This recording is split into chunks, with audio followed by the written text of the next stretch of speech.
Vamos a ver cuántos hay en línea, solo para ver cuántos están ustedes. Somos 107 ahorita. 107 son, 123. bueno, con los de turno, ¿verdad? ¿Cuántos están de turno? Se supone que 5. 5. Vale, Ajá, 5. muy bien. Bueno, entonces iniciamos en honor al tiempo. Somos 5, doctor, pero igual estamos conectados. Ah, bueno, mucho gusto. Entonces, muy bien. Mucho gusto. Entonces, doctores, hoy vamos a revisar lo que son los líquidos y los electrolitos. Es importante que revisemos este tema porque en el momento en que ustedes, como ustedes son externos uno, ¿verdad? Sí, doctor. Sí, doctor. Sí, doctor. Sí, doctor. Entonces, es importante conocer cualquier alteración de los líquidos o de los electrolitos, pues nos van a llevar a un estado no adecuado, no hemodinámico del paciente. Si nosotros vemos esta lámina, vemos que indudablemente somos más agua que otros elementos. En algunos libros van a encontrar que somos 60%, 70%, y dependiendo de la edad, así también vamos a ir cambiando. Por ejemplo, los fetos, el feto es 100% agua. Los niños recién nacidos, un 80%. Los adultos, 60%, ahí entramos todos, y bueno, todavía entro yo ahí. Y los ancianos, pues 50%. ¿Por qué? Porque toda su estructura va disminuyendo, su masa también va disminuyendo. Las alteraciones de los líquidos, lo vamos a clasificar, de los líquidos y electrolitos, lo vamos a clasificar como leves, moderadas y severas. Si estamos hablando de alteraciones de líquidos, vamos a estar hablando de alteraciones leves y ahí vamos a conocer un concepto, vamos a tener un concepto de choque. Cuando los líquidos disminuyen considerablemente, así se van a clasificar la deficiencia que va a tener los líquidos y así van a ser los grados que vamos a tener, el grado de choque, del 1 al 4. Eso es para como introducción.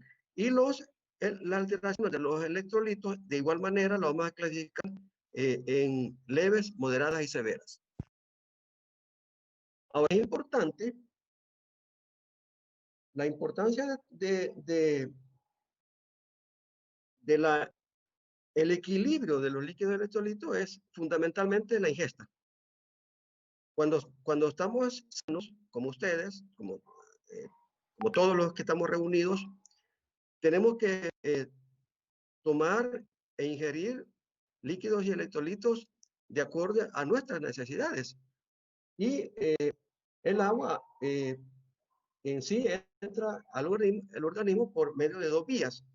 La vía a través del consumo de agua, vale la declaración, y que es aproximadamente de 2100 ml al día.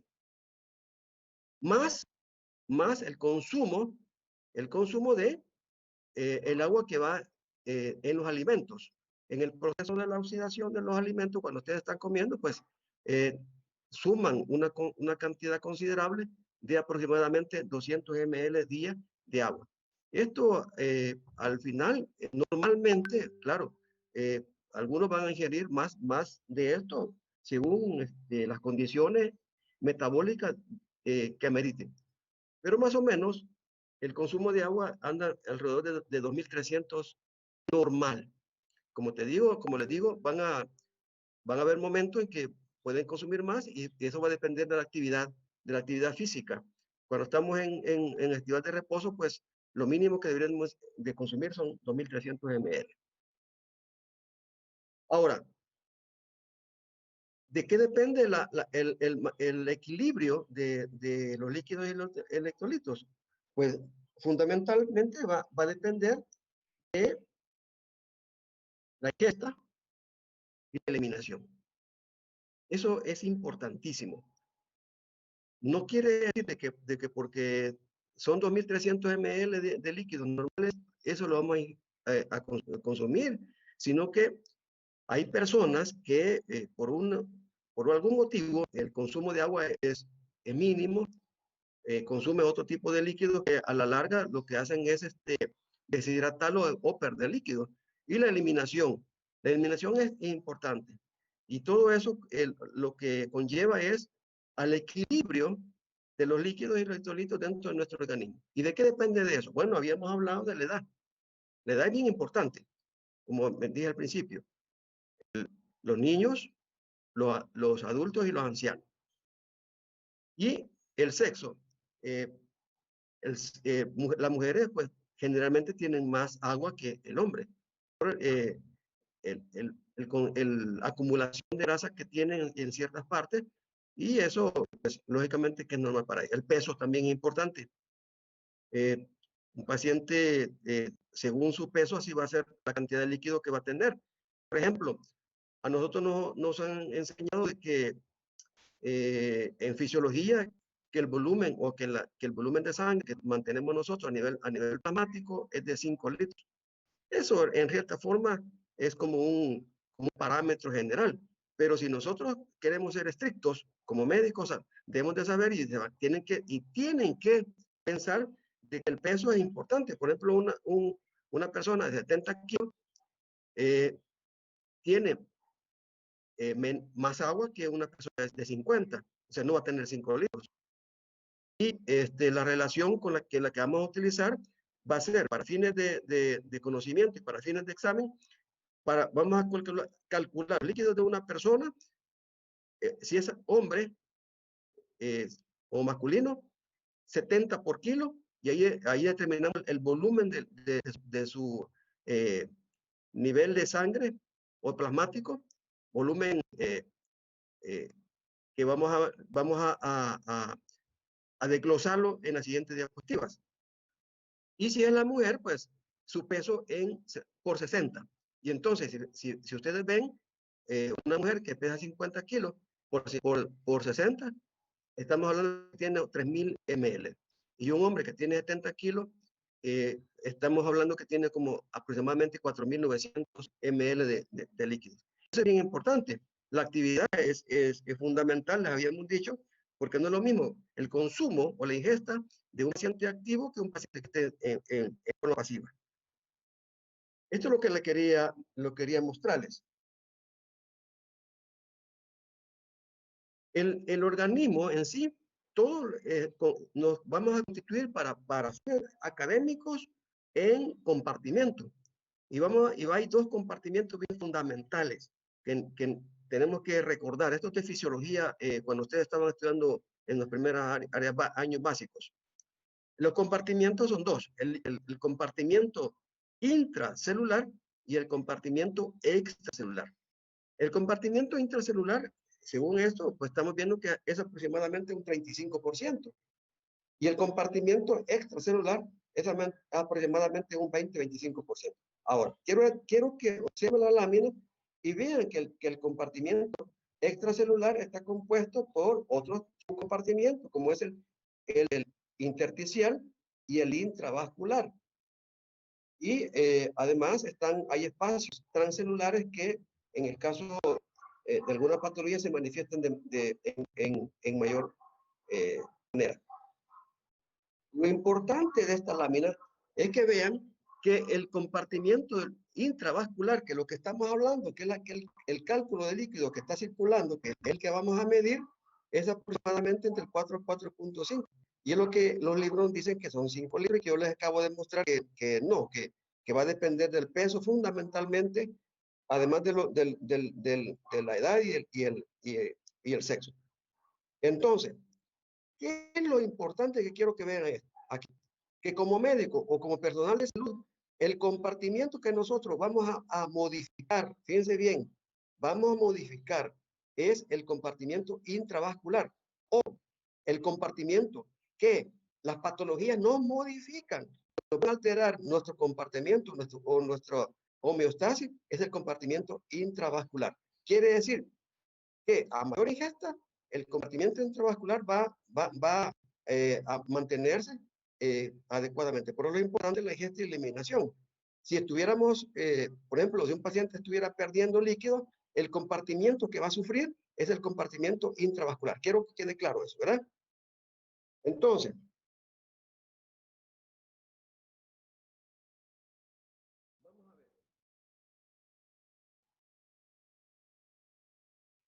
de hecho, aquí vemos lo que compone en cierta manera el agua, y eso, por eso se llama líquido y electrolito, porque dentro de los electrolitos hay dos subdivisiones, que son los iones y son los cationes. Aquí lo que quiero que nos detengamos es que el principal cation extracelular va a ser el sodio. Y el principal cation intracelular es el potasio. Eso es bien importante. El potasio es el que se mantiene dentro de la célula y el sodio se mantiene. O sea, no quiere decir que no haya potasio o electrolitos fuera de la célula o dentro de la célula. Hay. De hecho, nosotros medimos, cuando tomamos muestras sanguíneas y medimos los valores de los electrolitos, estamos midiendo indirectamente el compartimiento o el comportamiento de la célula a través del espacio intravascular, o sea, extracelular. ¿Entienden eso? Por ejemplo, si yo quiero calcular si el sodio es el cation o electrolito más importante del espacio intravascular o extracelular, el valor normal, ¿cuál sería? ¿Alguien puede decir cuál es el valor normal del sodio? 135 a 145 mil Correcto. equivalentes líquidos. 140. Eso es correcto. Ahora, dentro de la célula es bastante menor, es una relación de 35:1, bastante menor. Y el potasio en el espacio intravascular va a ser de 3.5 a 5.5, pero dentro de la célula los valores son arriba de 135. Eso es lo que quiero que entiendan. Entonces, resumiendo de esa lámina, el principal cation o el principal electrolito extracelular es el sodio, y el principal electrolito intracelular o cation es el potasio. ¿De qué depende de eso? Ya habíamos dicho, el volumen, la osmolaridad, la forma como se distribuye el agua según la ingesta y la eliminación, es bien importante. Y vamos a ver, al final de la clase, vamos a ver a grosso modo, o un esbozo del estado ácido-base de la célula. Y por supuesto, cualquier alteración de estos electrolitos o del agua se va a ver manifestado en la excitabilidad neuromuscular. Ahora, habíamos dicho que el volumen o la homeostasis de los líquidos electrolitos va a depender de la ingesta y de la eliminación. ¿Y de qué depende la eliminación? ¿Cómo se pierden los líquidos? Normalmente los líquidos se pierden a través de 4 vías, como es el riñón, el tubo digestivo, la piel y la vía respiratoria. La piel y la vía respiratoria, que es lo que nosotros vamos a conocer ya cuando ustedes vayan a hacer balances hídricos, son las famosas pérdidas insensibles. Esto es normal. Cuando hay una alteración de estos 4 elementos o de 4 vías, entonces vamos a ver respuesta anormal de nuestros pacientes y es cuando nosotros vamos a entrar a corregirlo. Les había dicho que dependiendo de la cantidad de líquido que estemos perdiendo, según la patología aguda o crónica, así se va a manifestar en las pérdidas de líquido. Y la pérdida de líquido lo vamos a conocer como choque. Y el choque va a depender de las condiciones o de las cantidades de líquidos y electrolitos que estemos perdiendo. Por eso, el choque en un momento determinado lo vamos a catalogar en 4 categorías, de primero, segundo, tercero y cuarto grado. Ahora,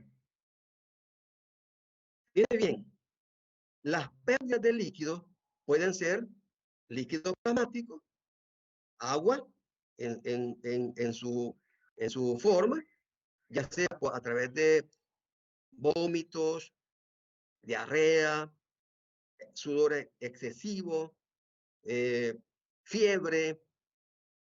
Ahí estamos perdiendo líquido, pero también podemos perder sangre. Y las pérdidas de sangre pueden ser agudas o pueden ser crónicas. Pero si nosotros, como estamos en el área, estamos conociendo, pensemos que fuera un problema crónico agudo, entonces vamos a ver los grados de choque según el valor o según las pérdidas de sangre que tenga. Entonces, a raíz de eso, nosotros vamos a subclasificar o a clasificar el choque etimológicamente o etiológicamente, según su etiología, como choque hipovolémico no hemorrágico y choque hipovolémico hemorrágico. Dentro del choque hipovolémico no hemorrágico, ya les había mencionado al principio que pudiera ser, si aquí lo subdividimos como la pérdida de fluidos y electrolitos, diarrea, vómitos, que es lo más frecuente que vamos a ver, ya sea cuando ustedes estén ahorita en su turno, cuando estén en medicina o cuando estén en pediatría. Los demás grados o situaciones que están ahí, como farmacológico, de función renal, ya son todavía más crónicas. Pero también el choque no hemorrágico puede ser por pérdida de plasma. Y entonces ahí tenemos los pacientes sépticos, los pacientes quemados. Acuérdense que los pacientes quemados sufren la pérdida del órgano protector, que es la piel. Entonces, cuando la piel se pierde o cuando la piel ha sufrido algún deterioro, las pérdidas de líquido, pues, o trasudados son grandes. Ahí están los problemas nefróticos, la peritonitis, los vean ustedes, sepsis intraabdominal y pacientes renales que entran también en cirrosis, los pacientes crónicos. Y cuando tenemos una patología biliar, pues puede acompañar una pancreatitis. Ahora, en las causas endocrinas, pues ustedes van a ver otras patologías que estas ya son más crónicas. Y dentro del choque hipovolémico hemorrágico, tenemos lo que vamos a ver en la unidad de urgencia, como son los traumas. Y van a ver ustedes sangramiento van a llevar pacientes politraumatizados, entonces van a ir con compromiso del víscera, con compromiso de huesos largos, todos esos pacientes que han sufrido caídas y tienen lesiones intracraneales pueden también sufrir sangrados considerables, sangrados intracraneales. Y el problema gastrointestinal son como, por ejemplo, una úlcera péptica perforada, las varices esofágicas, las úlceras duodenales y los estados de abdomen agudo, como en este caso las obstrucciones por una intussusección. Y las obstétricas, que es un apartado importante cuando ustedes estén en obstetricia, van a ver todas las patologías que conllevan a la mujer embarazada, relacionadas con su problema de embarazo.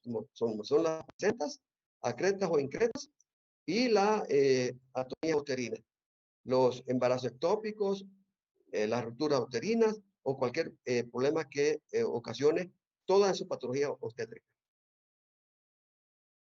Aquí les quiero mostrar, según el grado de choque hipovolémico, así van a ser las condiciones de sus hemodinamia que va a presentar el paciente.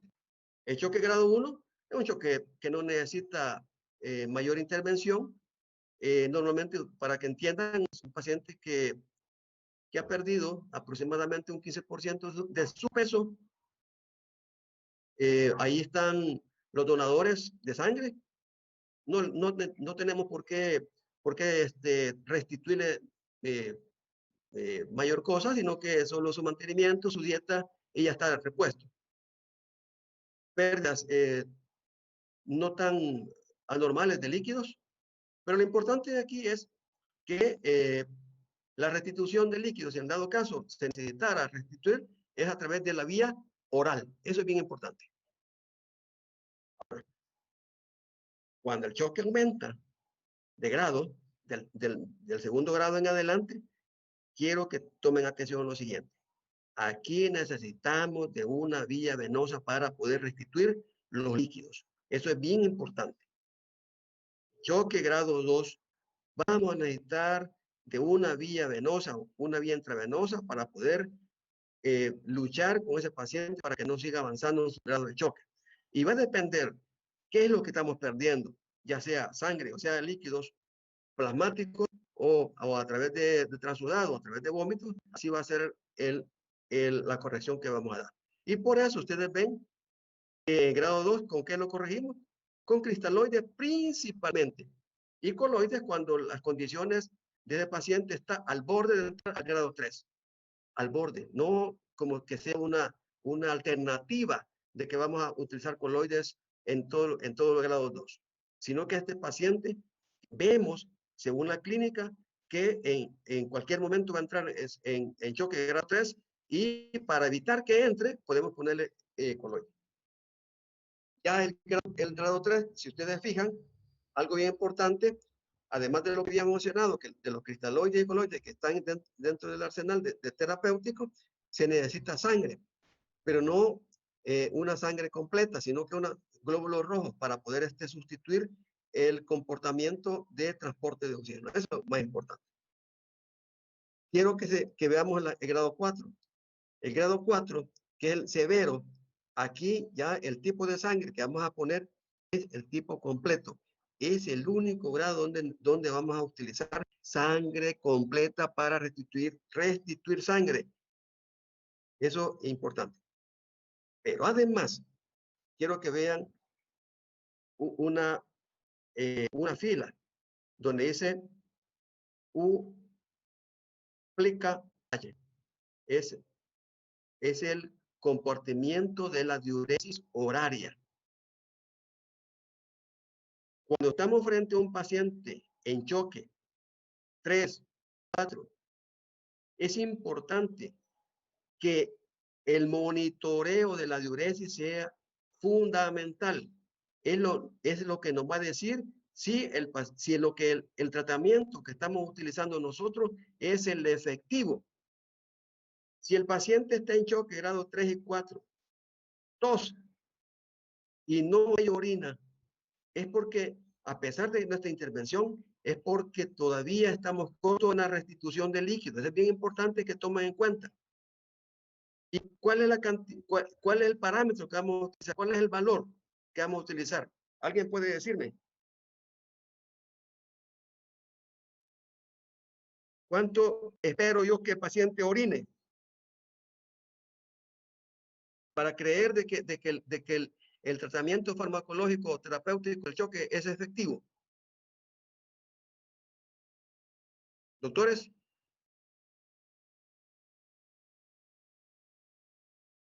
Hola. 500 mililitros. De 0.5 a 1 ml por kilo hora. Esa es la respuesta. Les voy a estar preguntando porque de repente no veo si estamos en línea todavía. Porque no, como no nos veo. ¿Podría repetir, doctor? ¿Qué quiere que te repita? Tenemos chance, no hay problema. La cantidad. 0.5 a 1 ml de diuresis kilo hora. Eso es bien importante. Muchas gracias, doctor. Bueno, entonces, ¿cuál va a ser el monitoreo que nos va a demostrar que nosotros estamos haciendo buena terapéutica? La Diuresis. La diuresis. Correcto, así es, la diuresis. Muy bien. Ahora, ¿con qué vamos a corregir el choque o la deficiencia de líquidos? Con electrolitos. ¿Y cuál es el electrolito de elección para corregir cualquier deficiencia de líquidos. Cristaloides. Acuérdense, grado 1, oral. Cristaloides orales. Es cuando ustedes ven ahí que llega el paciente vomitando o ya con diarrea. Bueno, no quiere decir que lo vamos a dejar sin que tome o reposición de líquido. Es importante que contrarrestar los efectos de la hematemesis, perdón, del vómito y que inicie la vía oral. Ahora, si la vía oral ya no es sostenible, pues iniciamos, quiere decir que estamos entrando a un check grado 2 y vamos a utilizar cristaloides. ¿Cuál es de elección? Solución salina normal al 0.9%. Y una cosa bien importante, aprovechando esa lámina, jamás, fíjense bien, jamás vamos a utilizar para reposición de líquidos, en pérdidas de líquidos, ni soluciones mixtas, ni soluciones glucosadas. Para manejar las pérdidas de líquidos, vamos a utilizar salino 0.9% o solución Harman. Eso es importantísimo para nuestra práctica. Este es un resumen de lo que habíamos dicho. Vamos a entrar ya con las deficiencias de electrolitos para que vean ustedes los principales cationes y aniones, que es lo que habíamos mencionado. Ustedes ven el sodio en el plasma, o sea, en el compartimento extracelular, lo que ustedes decían de 135 a 145. Sin embargo, en el extracelular, si ustedes se fijan, apenas llega a valores bien, por ejemplo, son 10 ml, 10 miliequivalentes, perdón. Y entonces aquí es importantísimo conocer los valores normales de los electrolitos. Y por eso les pongo esa lámina para que vean ahí los valores normales de los electrolitos con los que vamos a trabajar. El sodio, el potasio, el cloro, el calcio, el fósforo y el magnesio. Esos electrolitos quiero que por favor lo anden ustedes en su libretita y los tengan y que se los memoricen, porque eso es importantísimo dentro de la problemática hospitalaria o de consulta de los pacientes. ¿Y cuál es la importancia de los electrolitos? La importancia de los electrolitos, además de mantener la homeostasis, el equilibrio de nuestros pacientes o de nosotros mismos, es que sirve como generadores de energía. Y tomando en cuenta que nosotros nos consideramos como una pila galvánica, porque tenemos energía. En el momento que estoy aquí hablando con ustedes, estoy gastando energía. Y para gastar energía la he generado. Y entonces, ¿de qué depende de eso? De mis niveles de electrolitos. Eso es bien importante. Y aquí, aunque les he mencionado 6 electrolitos, vamos a hacer énfasis en el sodio y el potasio porque el tiempo no nos lleva para estudiar los otros 3 o los 4.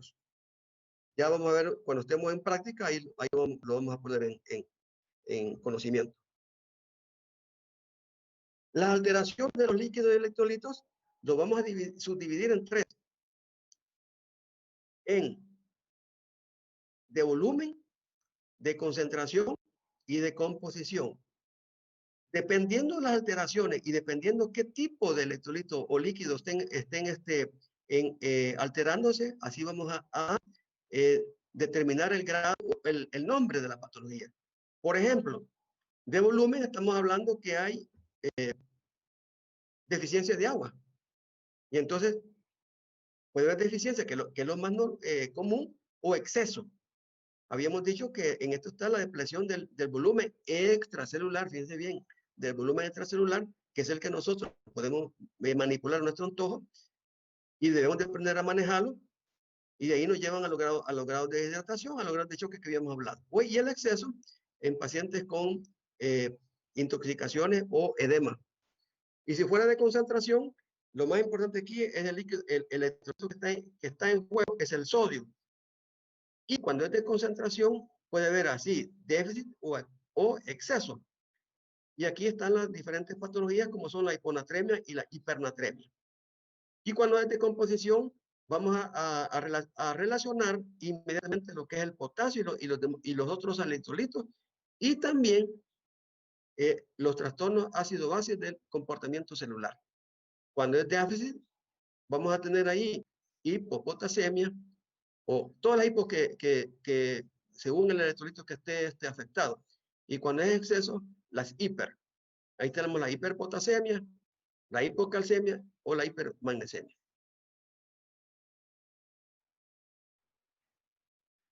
La hiponatremia, ya entrando en el primer electrolito que nos trae en esta tarde, fíjense bien, la hiponatremia, según la OMS, es el trastorno hidroelectrolítico más importante en el mundo. En cualquier parte del mundo, una alteración electrolítica más común o más frecuente, gracias a Dios, es la hiponatremia. La hiponatremia la podemos clasificar leve, moderada, severa, según su nivel, ellos tienen. Y fíjense bien, el compromiso va a depender también de los estados de la edad de los pacientes. Un anciano y un niño en hiponatremia hay que tomar mucho cuidado, no hay que permitir que entre si está en leve, pues que no vaya a entrar en moderada, porque eso es muy grave. Porque el comportamiento de sus células es defectuosa por el hecho de que, acuérdense, que uno de los factores es mantener el equilibrio del transporte de solución, de las soluciones, del plasma, dentro de nuestro sistema. Si hay una deficiencia, pues se va a ver marcado en gran manera. ¿Cuáles son las sintomatologías? Pues es bien importante que lo vean. Muchas síntomas que presenta un electrolito se va a correlacionar incluso con los demás electrolitos. Por eso es bien importante. Pero cuando nosotros tenemos un paciente con desequilibrio hidroelectrolítico, lo que tenemos que pensar ya es una hiponatremia. Y empezar a corregirlo en base a la estadística, en base a las recomendaciones de la OMS, como son la reposición de electrolitos.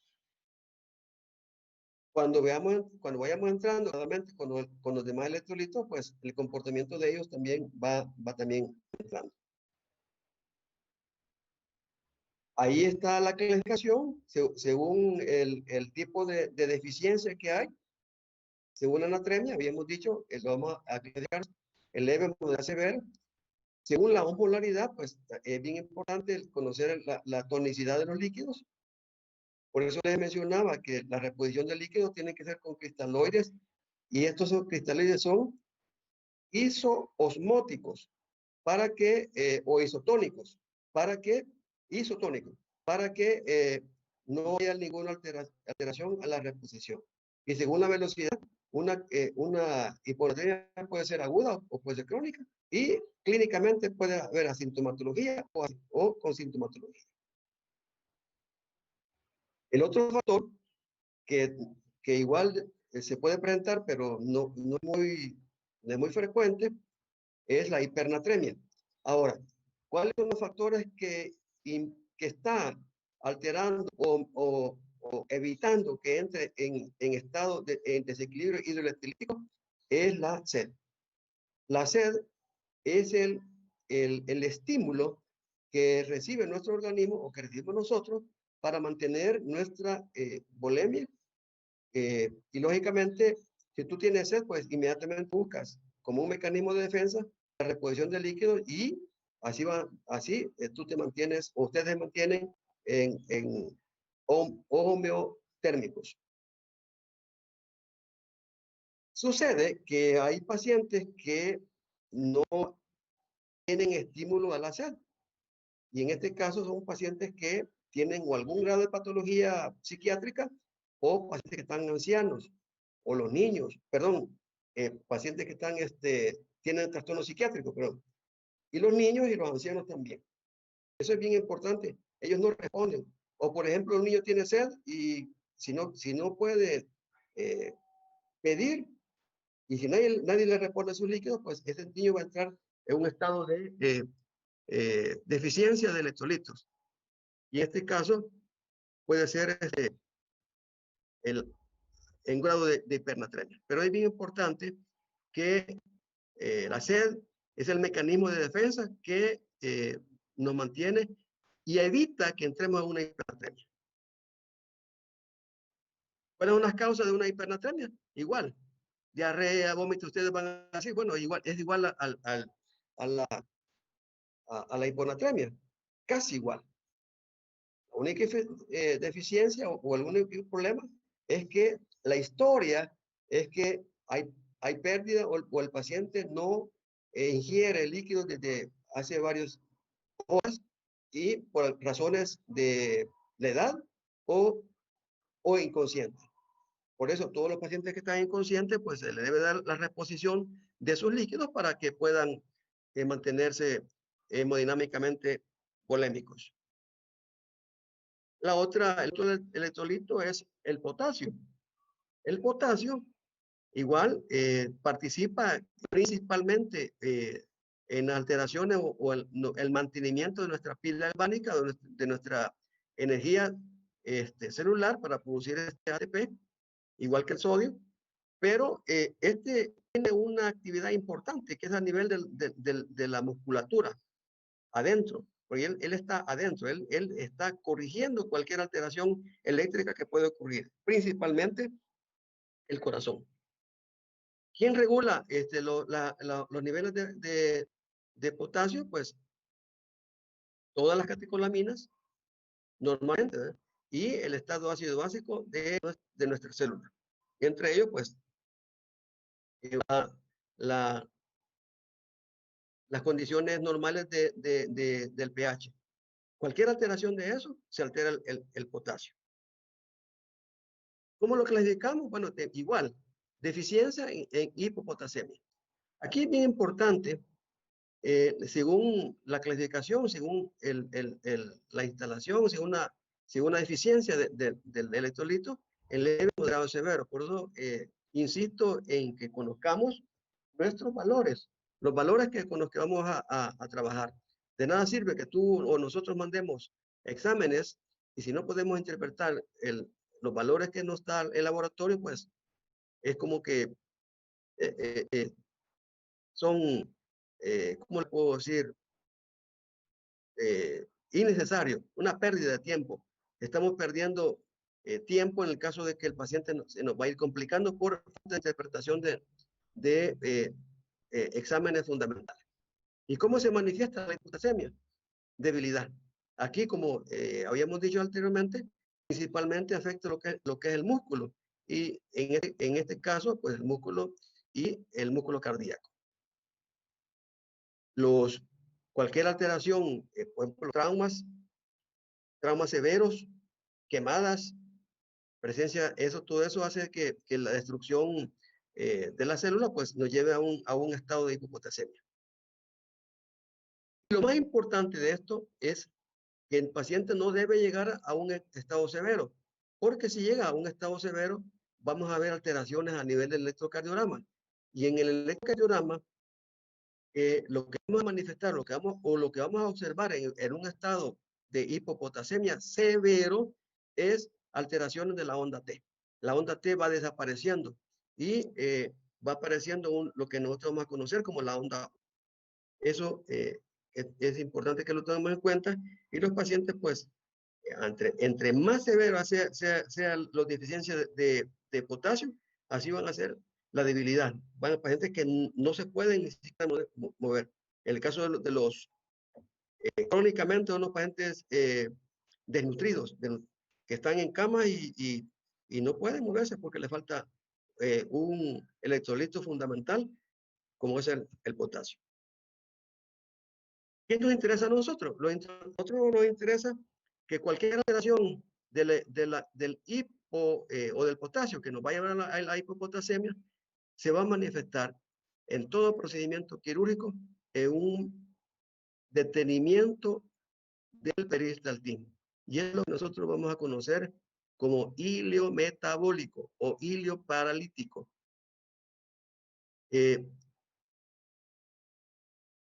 Aquí hay un silencio, según cómo se va manifestando la deficiencia del potasio, se va manifestando como un silencio a nivel abdominal. El otro factor es la hipercalemia. Aquí, fíjense bien, yo quiero detenerme un poquito con esto.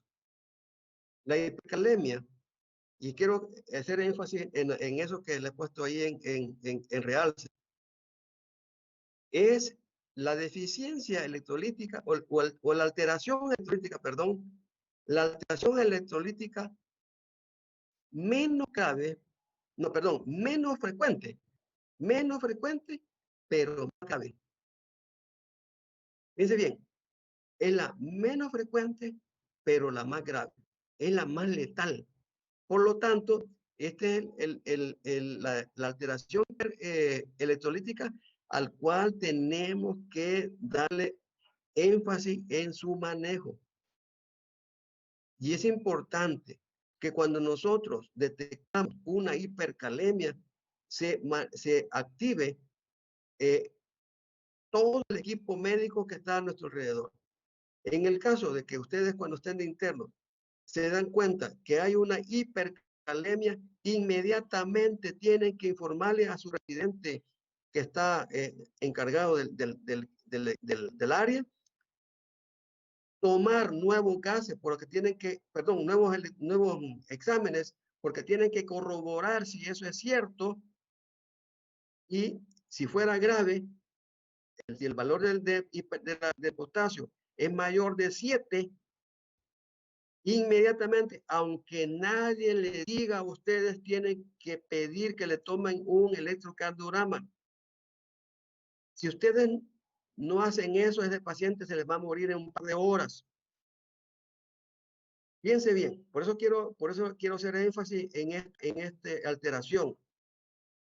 Cuando yo me dé cuenta que estoy con un paciente con alteraciones de moderadas a graves de hipercalemia, tengo que alertar a todo el equipo. Y cuando cuando detecte que que el problema es por una hipercalemia arriba de 7, si yo estoy solo en la unidad, me refiero cuando ustedes como internos o residentes, cuando estén en su residencia y ustedes están solos, lo que tienen que hacer es tomar nueva muestra, alertar a todo el equipo, pedir que llegue a que le tomen un electrocardiograma para que si hay o no hay alteraciones dentro de él. Si ustedes ven alteraciones en el electrocardiograma, como le estoy mostrando, y logran detectar y logran corregir el problema que tiene, la alteración grave que tiene del potasio, ustedes le salvaron la vida.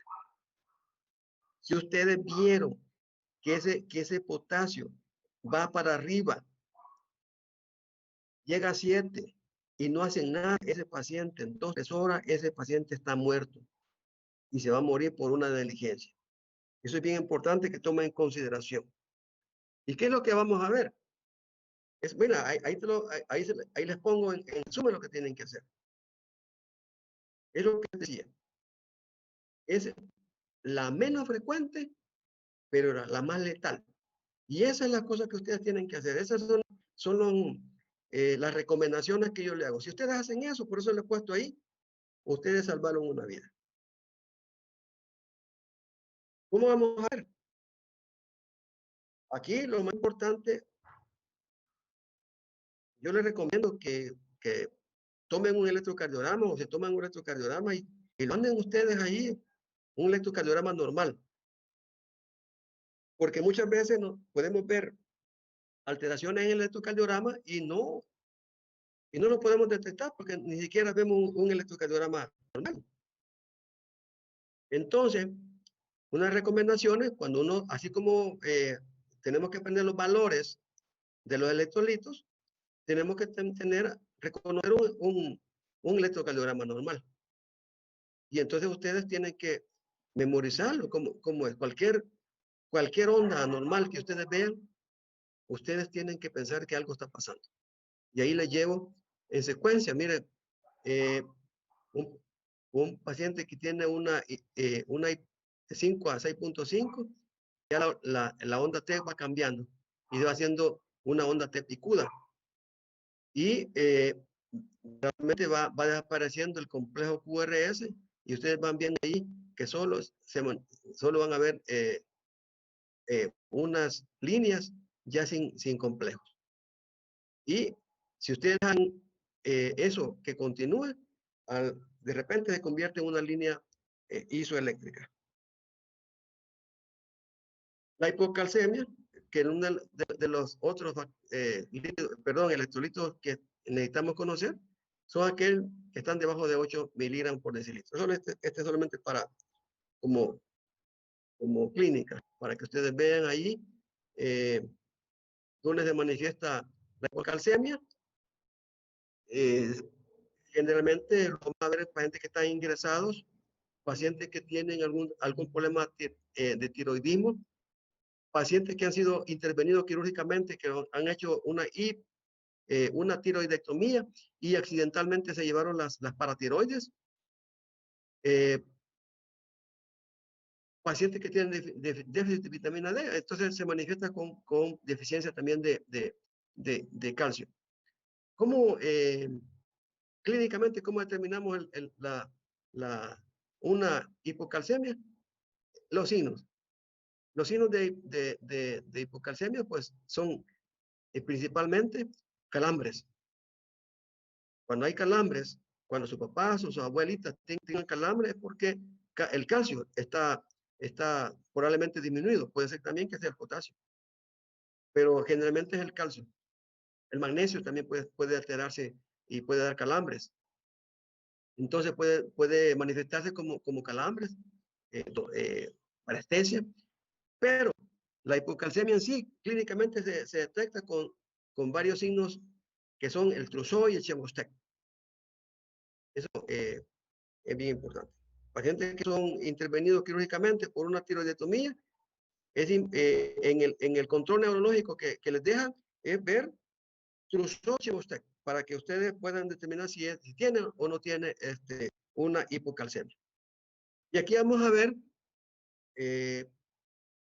como les dije, a grosso modo, porque la clase dice también el equilibrio ácido-base de nuestras células.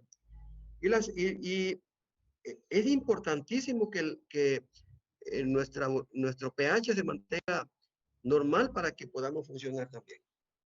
Y cualquier alteración del pH se va a manifestar también en alteraciones en el comportamiento, en cualquier patología que pueda estar condicionando la disminución de los factores. ¿Y cuáles son los valores normales para conocer el pH? Tenemos el valor normal, los alimentos que lo mantienen y que mantienen el equilibrio ácido-base, como son el bicarbonato, el CO2, el exceso de base. Eso es importante que conozcamos los valores normales. Los van a mandar a tomar gases arteriales o a leer gases arteriales y si no conocemos los valores normales, no podemos decir si ese paciente está o no está alterado. ¿Y cuáles son los problemas? Bueno, el pH puede estar aumentado o disminuido. Eso es importante. Aquí solamente quiero detenerme solo en eso. No voy a entrar a enseñarles cómo leer gases y cómo manifestar, cómo se va a manifestar. Quiero que entiendan que el pH puede estar aumentado o disminuido. Cuando está aumentado, ¿de qué depende?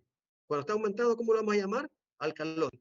Nada más. Eso es lo que quiero que aprendan. Y cuando está disminuido, ¿cómo lo vamos a llamar? Acidosis. Entonces, pH disminuido, acidosis. pH aumentado, alcalosis. Y el pH disminuido o una acidosis, ¿cuáles son los parámetros que pueden estar alterados? Puede estar alterado el bicarbonato o puede estar alterado el CO2. Ahora, si una acidosis, que el bicarbonato está disminuido, vamos a llamar una acidosis metabólica. Pero si una acidosis, que el CO2 está aumentado, la vamos a llamar una acidosis respiratoria. Vámonos al brazo derecho y vamos a ver ahí, con el pH aumentado, habíamos dicho alcalosis. ¿Cuáles son los factores? También bicarbonato y CO2. Si el bicarbonato está aumentado, es una alcalosis metabólica. Y si el CO2 está disminuido, una alcalosis respiratoria. Puede haber combinaciones, digamos. Pero eso ya nos complica cuando están ustedes ya de residentes, van a ver ustedes las alteraciones. Ahorita, para el nivel de nosotros, nos interesa saber pH bajo, pH aumentado. pH bajo, acidosis, pH aumentado, alcalosis. Y ahí los factores que tenemos ahí. Bien, y principalmente los parámetros que mantienen el equilibrio de la ácido base, como son, ahí están los valores normales. Ahora, para que se mantenga ese equilibrio ácido básico, se necesitan de buffer. ¿Y qué es un buffer? Es aquel que mantiene el equilibrio. Es aquel que mantiene el equilibrio. ¿Y cuáles son los equilibrios? ¿Cuáles son los buffers que mantienen el equilibrio? Vamos a dividir en buffer de primera línea y buffer de segunda línea o tardío. Y los buffers de primera línea o tempranos son respiratorios, los fosfatos, las proteínas y los eritrocitos. Es bien importante. La anemia o la calidad del eritrocito que tiene ese paciente. Ahí entra en juego, pues, los pacientes que están en sepsis, pues, lógicamente su estado de glóbulos se va alterando, va disminuyendo. Y la segunda línea, cuando la primera línea ha fallado, fíjense bien, cuando la primera línea ha fallado, entra en juego la segunda línea, que es el riñón. Aquí estamos hablando de un paciente grave. Ningún paciente debe entrar o debe activarse la segunda línea de equilibrio, como el riñón. Normalmente están funcionando todos, porque todos respiramos, todos mantenemos fosfato, todos mantenemos proteínas normales. Normalmente, el riñón pues está trabajando. ¿En cómo trabaja nuestro riñón? En la filtración, en la eliminación mantiene la eliminación adecuada de los líquidos que entran. Si mucho líquido entró, así también la cantidad de líquidos que va a eliminar. Pero si entró bastante líquido y no hay consumo y no hay eliminación, algo está pasando. Si hay deficiencia de líquido, el riñón también va a detener la filtración, también va a detener la eliminación de líquido a través de la orina. Eso es bien importante para que lo tomemos en cuenta. Y este es un aporte para que ustedes también vean cuáles son los valores normales o el aporte normal que necesitamos para sobrevivir. Eso es lo que necesitamos nosotros para sobrevivir, para que tu célula y mis células estén homeostáticamente en equilibrio. Yo necesito agua, necesito sodio, potasio, destroza, necesito eso principalmente. Y ahí están los valores por día de cada uno de los requerimientos que necesito. Esos son los requerimientos diarios de un paciente. Ahí pueden ustedes ver cualquier alteración, pues se ve, se altera o se compensa según el estado ácido base o según su estado renal. Esa era la última lámina. Aquí, esa lámina que quiero mostrarles es en sala de operaciones. Ahí en sala de operaciones nos acompaña el ser superior para que los pacientes salgan en mejores condiciones, para que puedan ser operados y salgan vivos y se vayan para su casa a su actividad económica o a su actividad familiar. ¿Alguna duda, alguna pregunta que tengan ustedes? No, doctor. ¿Ha quedado claro? Sí, doctor. Sí, Sí, doctor. doctor. Claro. Sí, doctor. Bueno, entonces, como ha quedado claro, pues vamos a ver y vamos a medirlo cuando el doctor Herrera nos pida las respectivas preguntas. Ujú. ¿Cuándo es el examen? El 5 de febrero. 5 de febrero. Ah, ya casi, ya casi. Sí, acaso. Bueno, pues, ya saben, si tienen alguna duda, alguna consulta, pues todavía podemos Doctor, sí, tengo una duda. Usted mencionó jamás usar soluciones mixtas o glucosadas en pérdidas de líquido. ¿Por qué? correcto. ¿Por qué? ¿Qué pasaría si se realizara?